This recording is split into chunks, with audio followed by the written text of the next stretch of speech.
Shalom sobatku yang dikasihi Tuhan, bertemu kembali dengan saya Kersaugo di channel ini. Bagaimana kabar kita semuanya? Semoga saudara-saudara sekalian yang sedang menyaksikan video ini tetap sehat-sehat saja. Amin. Ya teman-teman, di kesempatan ini saya mendapat satu cuplikan video. Ada data yang sangat penting Anda perlu ketahui terkait dengan gereja HKBP di Cilegon yang akan disampaikan oleh seorang anak muda yang sangat smart ya. Seperti apa cuplikan videonya? Kita langsung saja simak bersama-sama. Selamat datang di kota Cilegon, kota tanpa gereja. Benar, kota yang terletak di Provinsi Banten ini tidak memiliki satupun gereja sebagai rumah ibadah penduduk Kristianinya. Untuk beribadah, umat Kristiani di Cilegon perlu melakukan perjalanan ke kota Serang setiap minggunya untuk beribadah, yang tentunya butuh ongkos yang lebih besar. Liputan khusus Tirto.id berjudul "Tak Ada Gereja di Cilegon, Diskriminasi di Balik Topeng Pluralisme" telah menggambarkan bagaimana proses pembangunan gereja yang diusahakan umat Kristiani mendapat penolakan akibat belum memiliki izin. Namun, laporan Setara Institut pada tahun 2010 juga menunjukkan bahwa otoritas setempat belum memberi kesempatan pembangunan gereja akibat tidak adanya persetujuan warga. Padahal, terdapat sekitar 6.000 warga Kristen dan 1.000 warga Katolik di sana. Bahkan, kita belum berbicara nasib 400-an warga Hindu dan Buddha yang tinggal di kota tersebut. Tercatat, HKBP Maranatha Cilegon telah mendapat 4 kali penolakan izin bangun gereja sejak 2006. Sementara Gereja Baptis Indonesia Cilegon sudah 5 kali ditolak izin bangunnya sejak 1995 dan mengalami 10 kali upaya penutupan paksa dan penyegelan. Bahkan terdapat upaya pembongkaran paksa seng yang menutupi lokasi lahan milik HKBP Maranatha Cilegon di bulan April lalu. Hal ini membuat kota Cilegon beberapa kali tercatat sebagai kota dengan tingkat toleransi terendah versi Setara Institut. Konon, tidak adanya gereja di kota Cilegon tak lepas dari perjanjian tahun 1970-an antara Bupati Serang, Ronggo Waluyo dengan salah satu perusahaan besar di Cilegon yang tidak memperbolehkan adanya kegiatan ibadah non-muslim. Tapi, baru-baru ini ada kabar baik bagi umat Kristiani kota Cilegon dari Menteri Agama Republik Indonesia. Menak Yakut mendorong pembangunan gereja di kota Cilegon. Bahkan menegur wali kota Cilegon, jika izin tersebut tak kunjung selesai, Menak akan membereskan langsung perizinannya. Kita saksikan selengkapnya ya. Di Cilegon, kota Cilegon itu masih ada gereja HKBP yang ditolak pendiriannya oleh wali kota. Kami di Kementerian Agama sudah berkali-kali menyampaikan dan mendatangi Pak Wali Kota supaya izin ini dikeluarkan.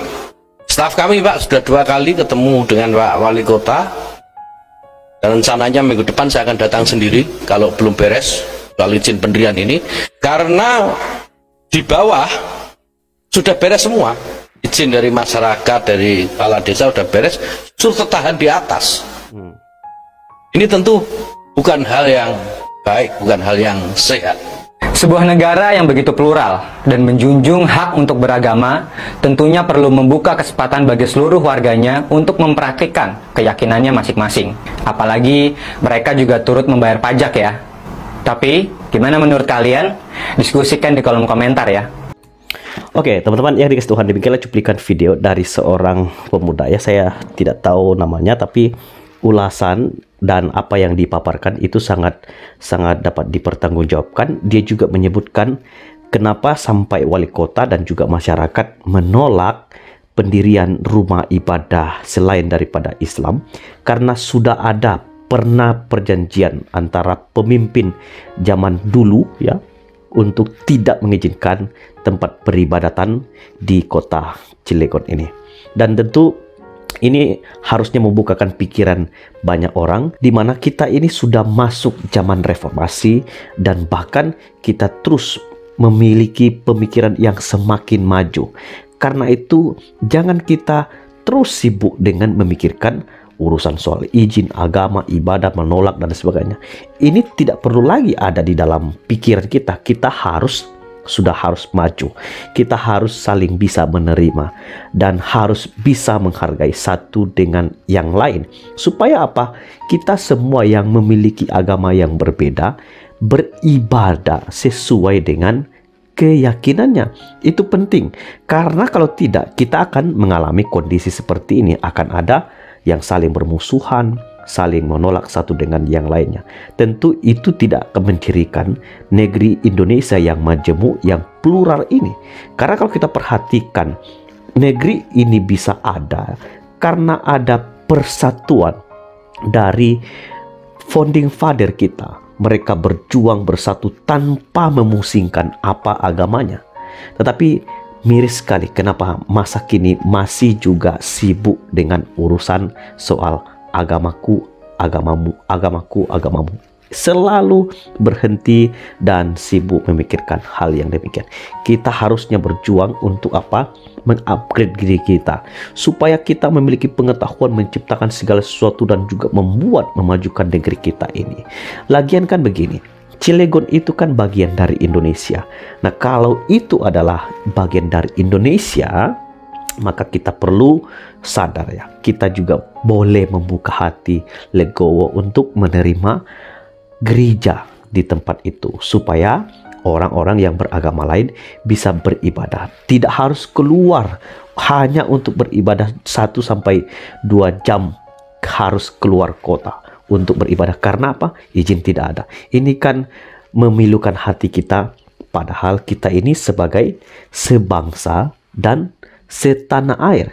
Karena itu di dalam kesempatan ini, biarlah lewat video yang sudah kita dengarkan ini teman-teman, boleh membukakan hati pikiran kita semua, khususnya orang-orang Indonesia, orang-orang muda yang smart, supaya kita juga boleh memberikan dukungan, doa, dan juga support kita, supaya pendirian gereja tidak dipersulit oleh kota pemerintah Cilegon ini. Dan saya percaya banyak orang-orang hebat juga yang beragama Muslim, yang toleran dan memiliki pengetahuan yang luas dan tidak sibuk memikirkan hal ini. Mereka terbuka, menghargai, menghormati satu dengan yang lainnya.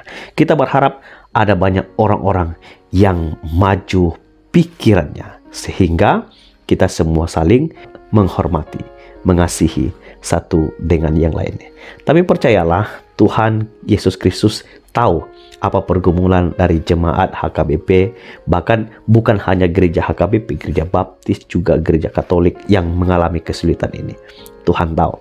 Maka satu ayat Alkitab mengatakan, "Aku tahu kesusahanmu."